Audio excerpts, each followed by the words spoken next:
이어서 이티콕입니다. 통풍도 제대로 되지 않는 작은 공간, 여기는 아파트 경비실입니다. 한낮에 폭염을 선풍기 한 대로 식히고 있습니다. 낮 기온은 33도, 인터폰 교환기와 CCTV 등 각종 장비가 쏟아내는 열기가 더해져 숨이 턱턱 막힐 정도입니다. 대도면 또 차에 가지고 에어컨 켜놓고 좀 쉬고 그래요. 한여름 더위에 가장 취약한 곳 중 하나가 아파트 경비실입니다. 24시간을 근무하는 경비원에게 한여름 8월의 폭염은 불편을 넘어 고통으로 다가옵니다.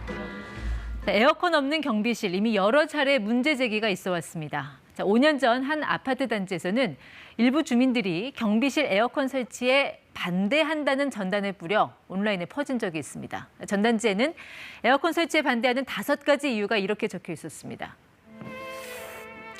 매달 관리비가 죽을 때까지 올라간다. 공기가 오염된다. 공기가 오염되면 수명 단축된다.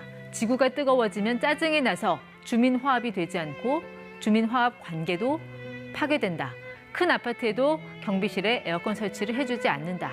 이런 황당한 반대 이유에 많은 사람들이 비난을 쏟아냈지만 아직도 여전히 에어컨 없는 경비실이 많습니다. 서울의 아파트 경비실 냉방기 설치율은 73%, 여전히 30% 가까이는 불볕 더위와 싸우며 근무를 해야 합니다.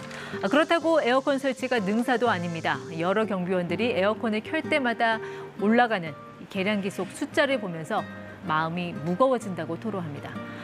에어컨 전기 요금에 따른 관리비 부담에 일부 눈치를 주는 주민들이 있어서입니다. 고용노동부가 내놓은 대안은 열사병 예방을 위한 기본 수칙입니다. 폭염특보 발령 시 1시간 주기로 10에서 15분씩 휴식을 취하고 무대 위에는 5개 작업을 피하도록 권고하고 있습니다. 하지만 대부분의 경비원들에게 제대로 된 휴식 공간과 시간을 확보하기란 말처럼 쉬운 일이 아닙니다. 한 5시간 정도 분리수거했습니다. 조금 움직이면 땀이 좀 납니다, 예전보다. 경비원들은 특히 폭염에 취약한 고령자 비율이 높아 노동 환경뿐 아니라 인권 차원에서도 대책이 필요합니다. 다행스러운 건 일부 지자체를 중심으로 우리 동네 경비실 에어컨 한 대 놔드리자 훈훈한 움직임이 이어지고 있다는 겁니다. 강원도 춘천의 한 아파트 단지에서는 주민들이 십시일반 모은 돈으로 경비원 12명에게 작은 에어컨을 선물했습니다. 부산에서도 사비를 털어 경비실 에어컨을 설치한 주민들 덕에 경비원들이 착한 바람을 쐬게 됐습니다. 혹시 이런 포스터 보신 적 있으실까요? 우리 아파트 경비실엔 에어컨이 있나요? 이 개선의 시작은 관심이란 겁니다.